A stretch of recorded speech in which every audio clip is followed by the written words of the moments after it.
This is Internet Business Mastery, episode 95.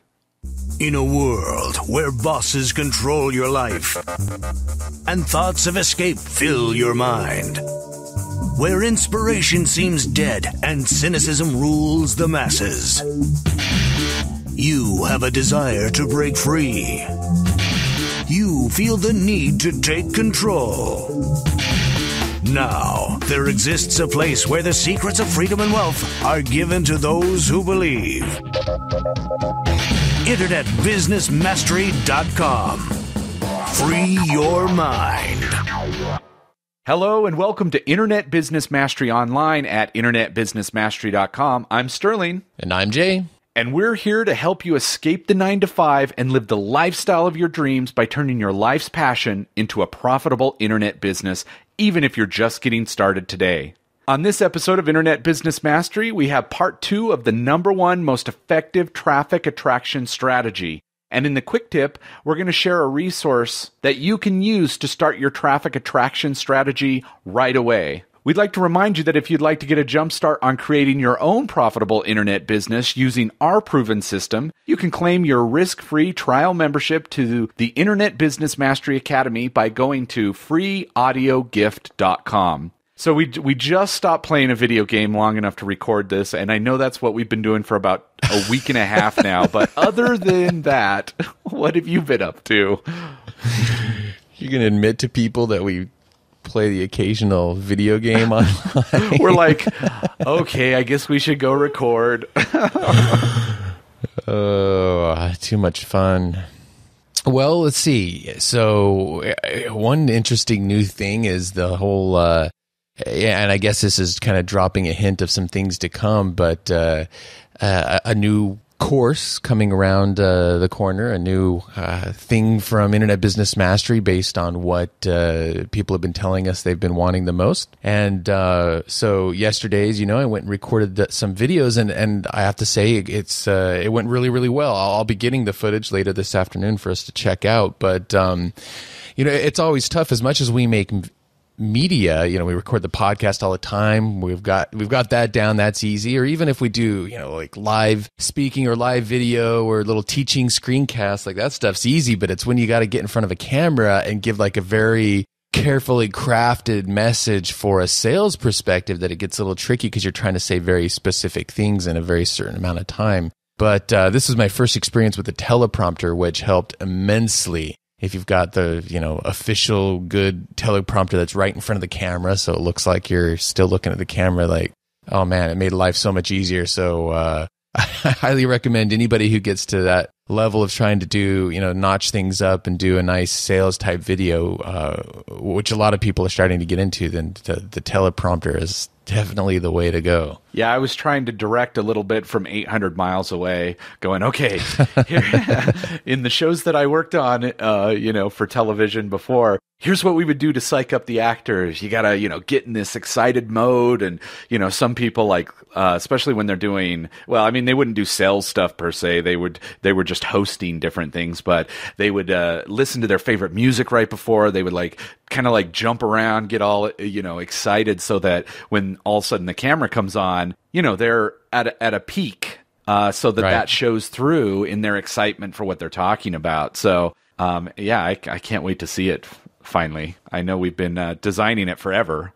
What I did is I reenacted in my mind that scene in The Office. If people don't watch The Office, they're not going to appreciate this, so sorry. But assuming for those who have watched The Office, that scene, I think it's like in the second season where Dwight is about to go in for his interview for, it's like his yearly evaluation interview. I remember. And he goes into the stairwell and he turns on like AC/DC, dun, dun, and he's like blasting it on the stereo, and he's like psyching himself up. I deserve this, or whatever. So I reenacted that scene in my mind to get me all psyched up for recording videos. Like in The Office, did somebody catch you? Because that's the best part. Oh, when they catch him, and he's like, oh, after dancing around and kicking and karate chopping and all sorts of crazy stuff. Yeah. Actually, I wouldn't be surprised if that did if a snippet of that, did get caught on film. I guess we'll see. Nice. If it's in there between one of the takes, maybe he secretly hit the button and captured it for posterity. I don't know. We'll see. If it did get caught on camera, we'll have to post a little clip of that. Yeah, very good. And actually, as much as I want to see it right this second, by the time this is audio, people are hearing this, it might be out, won't it?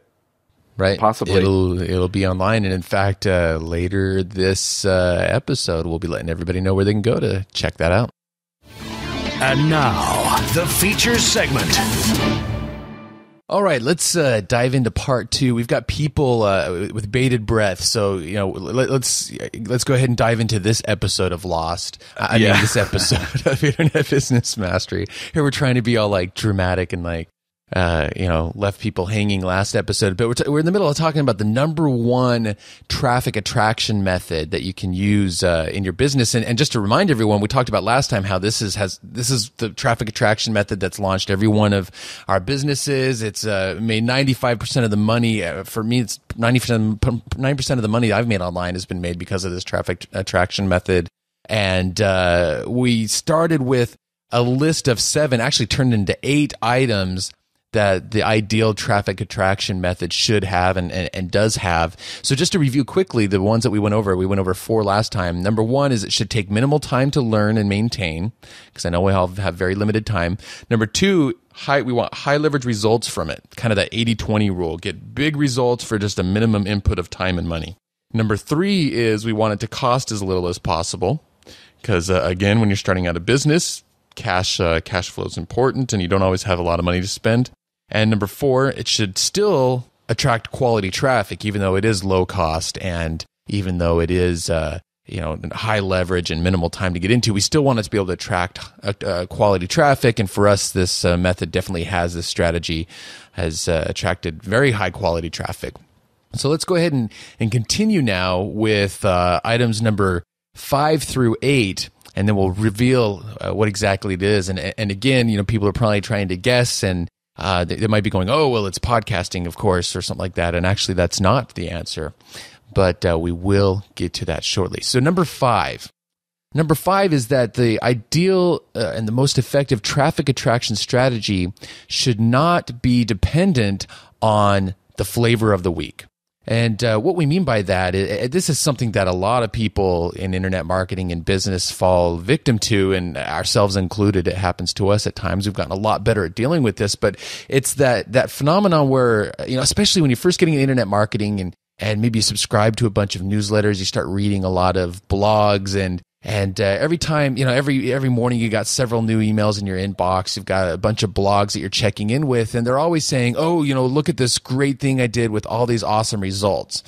And it may be completely true, but, one day someone's saying, oh, this new service over here, completely awesome. Or, oh, hey, this is the thing you got to do to really succeed. It's all about Google AdWords in this very specific way. Or, oh, today, now it's all about the magic of having the latest, cookie tracking on your site to see what people are clicking on. There's always something new, it seems like, and you can get very overwhelmed. You can get very confused, pinging around between all these things, and thinking that if you don't try to do them all, you're going to miss out on that one thing that's really going to work for you.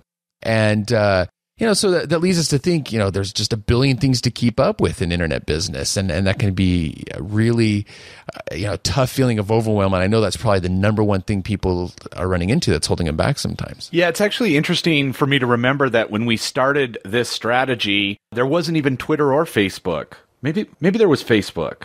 6 years ago? Well, actually, I don't think there was. Yeah, no? I don't think Twitter or Facebook. Neither of them. I mean, it's funny because a lot of the things that are kind of the flavor of the week things that have later become strategies, things that we use, it's definitely not, certainly the first thing we do.